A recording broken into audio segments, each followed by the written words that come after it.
नमस्कार दोस्तों, कहानी क्राइम चैनल पर आपका स्वागत है। दोस्तों, आज की हमारी जो क्राइम की कहानी है वो है नोएडा उत्तर प्रदेश से। तो चलिए दोस्तों, शुरू करते हैं क्राइम की इस सच्ची कहानी को। नोएडा के रहने वाले पीयूष तिवारी के खिलाफ न केवल दिल्ली के मंदिर मार्ग स्थित आर्थिक अपराध शाखा, तिलक मार्ग, मयूर विहार, फर्श बाजार, पांडव नगर, आनंद विहार और कृष्णानगर के थानों में बल्कि उत्तर प्रदेश, पंजाब आदि जगहों पर भी जालसाजी के 39 मामले दर्ज है। उस पर आरोप है कि उसने हजारों लोगों के घर पाने के सपने को चकनाचूर कर दिया था, उन्हें फ्लैट बेचने का झांसा दिया और उनकी जमा पूंजी हड़प ली। और तो और उसने एक ही फ्लैट को कई लोगों को बेच दिया था।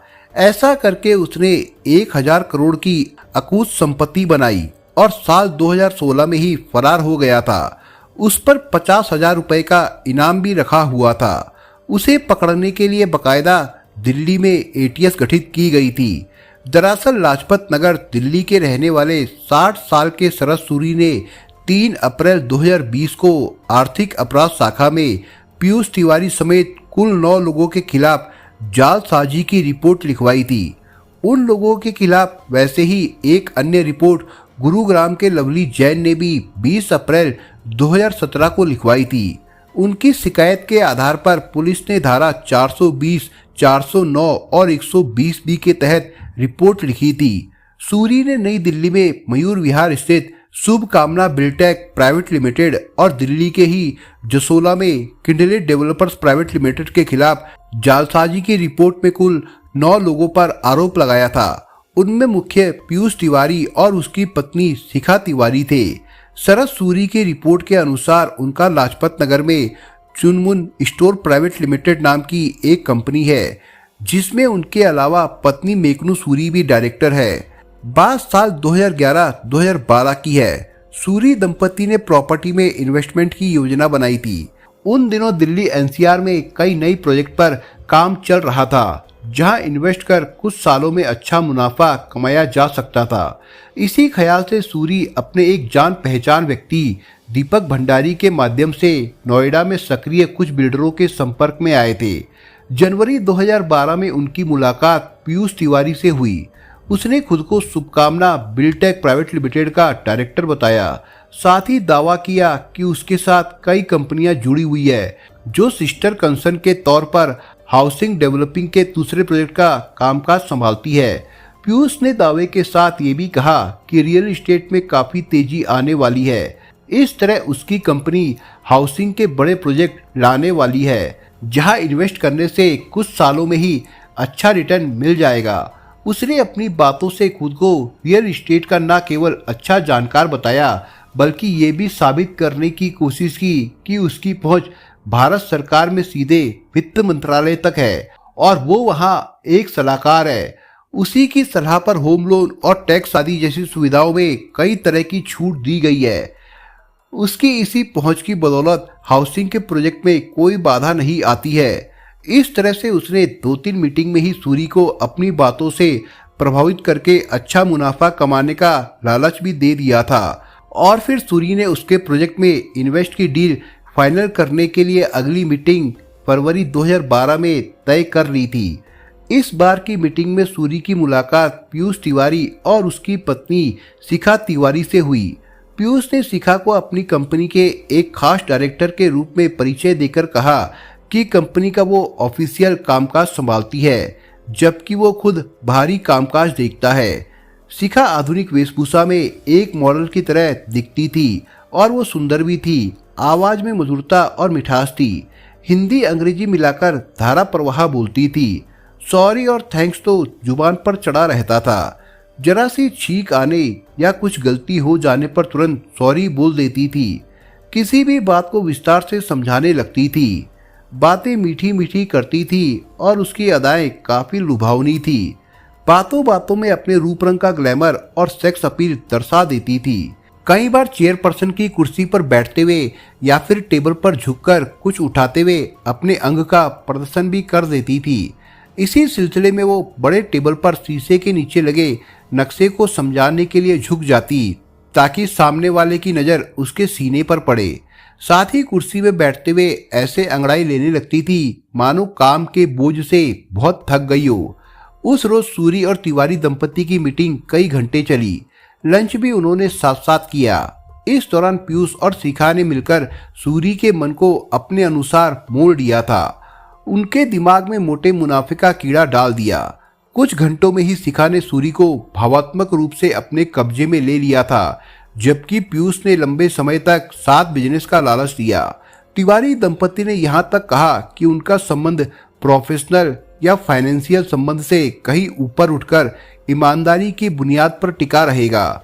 उनके साथ जो संबंध बना है वे उसमें कभी भी दरार तक नहीं आने देंगे। कुल मिलाकर उस रोज सूरी जहां पीयूष के वादे और लुभावने ऑफर के साथ मासिक मिलने वाली रकम और मकान मिलने तक पैसे की सुरक्षा की गारंटी के कायल हो गए, वहीं उन्होंने शिखा की सेक्सी अदाओं से अलग तरह का आनंद भी अनुभव किया। उन्होंने कंपनी के साथ कुछ फ्लैट और कमर्शियल प्रोजेक्ट खरीदने के लिए डील पक्की कर ली। कुछ दिनों में ही सूरी ने पीयूष की कंपनी और उससे जुड़ी दूसरी कंपनियों के जरिए कुल 54 फ्लैट और शुभकामना एडवांस टैक्स होम के नाम से 2 कमर्शियल एरिया के लिए 11,24,75,049 रुपए का भुगतान कर दिया। पूरा पेमेंट उन्होंने बैंक ट्रांसफर और चेक के जरिए किया। सारे प्रोजेक्ट 3 सालों में यानी 2015 तक पूरे हो जाने थे। उनसे होने वाले मोटे मुनाफे का सपना देख रहे सूरी को कुछ दिनों बाद ही पीयूष तिवारी ने दोबारा संपर्क किया, उन्हें मीटिंग के लिए बुलाया। इस बार पीयूष और शिखा के अलावा कंपनी के 2 अन्य डायरेक्टर सतीश कुमार सेठ और विपिन जैन से भी उसकी मुलाकात हुई। इस मीटिंग में पीयूष ने पहले प्रोजेक्ट की कोई चर्चा नहीं की, बल्कि एक नए प्रोजेक्ट की जानकारी दी। एक बार फिर सूरी को मोटे मुनाफे का सपना दिखाया गया। किंडले लॉर्ड नाम का वो project Kindle developers private limited द्वारा लाया जाने वाला था। इस प्रोजेक्ट में इन्वेस्ट करने के लिए पीयूष ने पूरी तरह से ईमानदारी और पारदर्शिता के साथ मिलने वाले मासिक मुनाफे का वादा किया। साथ ही ये दावा भी किया कि ये प्रोजेक्ट पहले वाले से बड़ा बन जाएगा। सूरी ने भरोसा कर इस प्रोजेक्ट के तहत बनने वाले 29 फ्लैट के लिए कुल 8,83,75,050 रुपए का भुगतान कर दिया। इस तरह से कुछ महीने के भीतर ही सूरी ने पीयूष की कंपनी को 20,08,50,100 रुपए दे दिए। सूरी के इस पूरे प्रोजेक्ट के संबंध में हमेशा पीयूष तिवारी और शिखा तिवारी से मुलाकातें होती रही, लेकिन वो राजीव रंजन से कभी नहीं मिले थे, जबकि राजीव उनकी कंपनी का स्टाफ था जो पेमेंट के बारे में सारा हिसाब रखता था और फोन पर सूरी के स्टाफ से संपर्क में रहता था। 2 सालों तक तो सब कुछ प्रोजेक्ट के प्रोग्राम के अनुरूप चलता रहा, लेकिन 2015 में जब फ्लैट तैयार कर देने का समय आया तब सूरी परेशान हो गए, क्योंकि आने वाले 2-3 सालों में भी फ्लैट मिलने की संभावना नहीं थी। परेशानी की एक वजह और भी थी कि तिवारी दंपति सूरी से कन्नी काटने लगे, यहाँ तक कि उनका फोन रिसीव करना बंद कर दिया। उनका स्टाफ राजीव रंजन भी लापता हो गया, और तो और उन्हें मंथली पैसा देने का जो वादा किया गया था वो भी पूरा नहीं हुआ, क्योंकि 3 सालों में सूरी को एक पैसा नहीं मिला था। सूरी ने जब पीयूष के नोएडा स्थित ऑफिस में जाकर पता किया तो वहां उनके बारे में कोई जानकारी नहीं मिल पाई।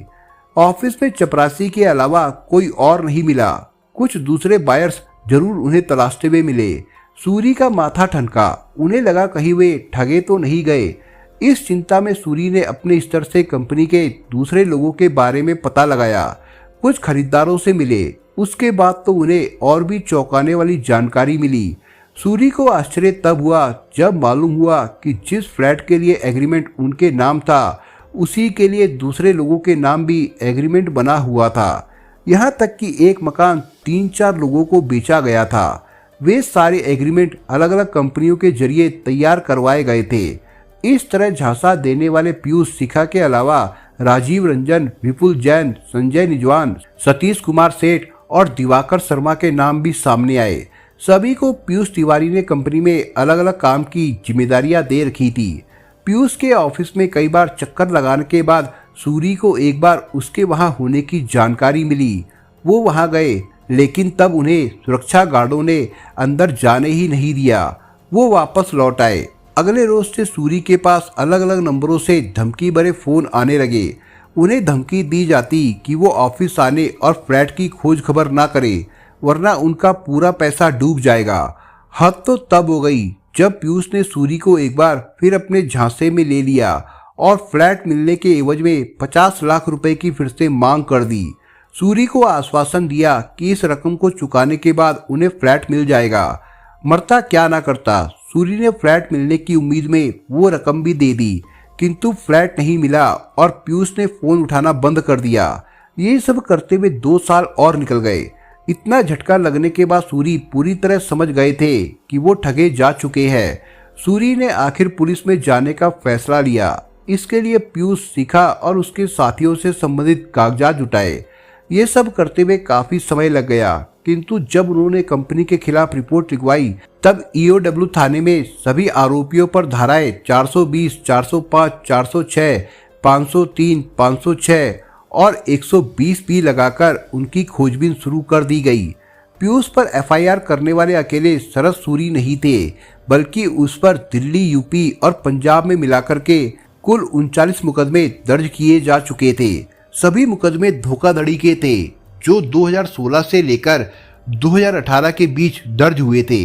वो 2016 से ही फरार चल रहा था, लेकिन उसकी पत्नी शिखा तिवारी जालसाजी के मामले में पुलिस हिरासत में ले ली गई थी। साल 2017 में दर्ज मुकदमे में एक शिकायतकर्ता ने अपने सारे फ्लैट का पूरा विवरण दिया था। उसके बाद ही पीयूष की पत्नी हिरासत में ले ली गई थी। शरद सूरी द्वारा दर्ज कराए मुकदमे के बाद पीयूष की कंपनी के खिलाफ साल 2020 में जांच में तेजी लाई गई, लेकिन उसमें कोई खास सफलता नहीं मिल पाई। पीयूष भी फरार हो गया। संयोग से उसी साल लॉकडाउन लगने से उसकी खोजबीन नहीं हो पाई। अगले साल अप्रैल 2021 में दिल्ली पुलिस ने उस पर 50,000 रुपए के इनाम की घोषणा कर दी। उसे धर दबोचने के लिए दिल्ली पुलिस की आर्थिक अपराध शाखा द्वारा गठित एटीएस के एसपी जयपाल सिंह के नेतृत्व में एक टीम बनाई गई, जिसमें एसआई नरेश कुमार और संदीप शामिल थे। उन्हें मार्च 2021 में ही पीयूष तिवारी के मुंबई में होने की सूचना मिली। पता चला कि वो अपने बहनोई के यहाँ रह रहा है। इस बाबत दिल्ली पुलिस ने पहले मुंबई पुलिस को सूचित करते हुए उनसे सहायता मांगी। पुलिस को मालूम हुआ कि पीयूष का बहनोई किसी लिमिटेड कंपनी में वकील था। टीम ने पीयूष के बहनोई के मकान के आसपास मुखबिर लगा दिए।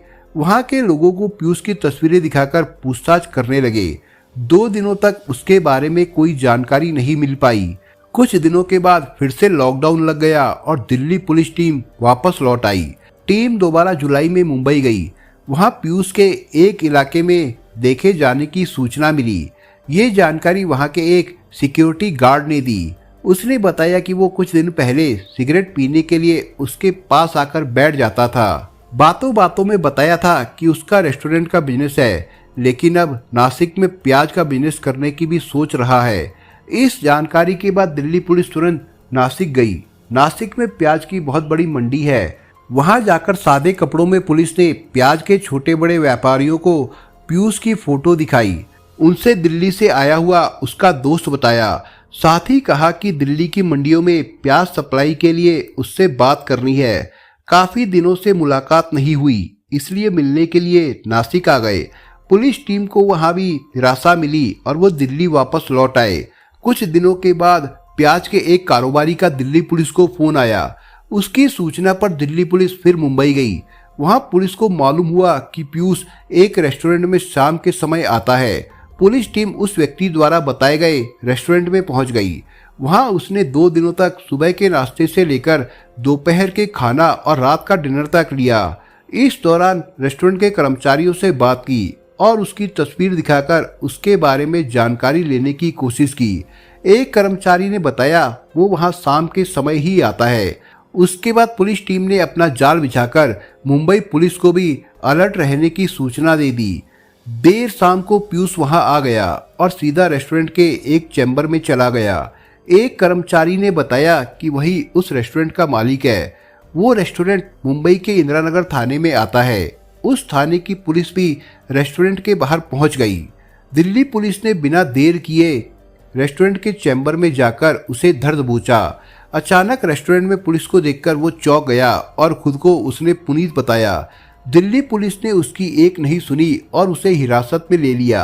इस तरह से दिल्ली पुलिस को 11,000 किलोमीटर के लंबे सफर और भागदौड़ के बाद पीयूष की गिरफ्तारी में सफलता मिल गई। ट्रांजिट रिमांड पर उसे 25 मार्च 2022 को दिल्ली लाया गया। उस पर लगे आरोपों के बारे में पूछताछ की गई। पूछताछ के दौरान 42 साल के तिवारी ने खुलासा किया कि वो कॉमर्स ग्रेजुएट है और कैरियर की शुरुआत विज्ञापन क्षेत्र में काम करके की थी। उसमें सफलता नहीं मिलने पर उसने 2011 में एक बिल्डर के रूप में अपना व्यापार शुरू किया था। इसके लिए 2018 तक 15-20 सेल कंपनियों के साथ 8 कंपनियां बना ली थी। इसी के साथ उसने ये भी स्वीकार कर लिया कि उसने एक ही फ्लैट कई लोगों को बेच दिए थे। फ्लैट दिखाने के बाद वो खरीदार से पैसा लेकर फरार हो जाता था। उसका मूल निवास नोएडा के सेक्टर 93B में Omaxe forest spa tower A में है। उसने बताया कि 2016 में उसके घर पर आयकर विभाग की छापेमारी की गई और लगभग 120 करोड़ रुपए जब्त किए गए थे। तब वो दक्षिण भारत के शहर में जाकर छिप गया था।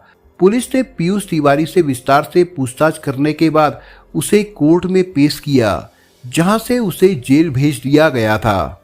दोस्तों, इस कहानी के बारे में आपके विचार क्या है, हमें कमेंट बॉक्स में जरूर बताएं। और दोस्तों, अगर आपको हमारा काम पसंद आया हो तो वीडियो को लाइक शेयर जरूर करिए। और अगर आपने अभी तक चैनल को सब्सक्राइब नहीं किया हो तो जाने से पहले चैनल को सब्सक्राइब जरूर करिए। दोस्तों, धन्यवाद।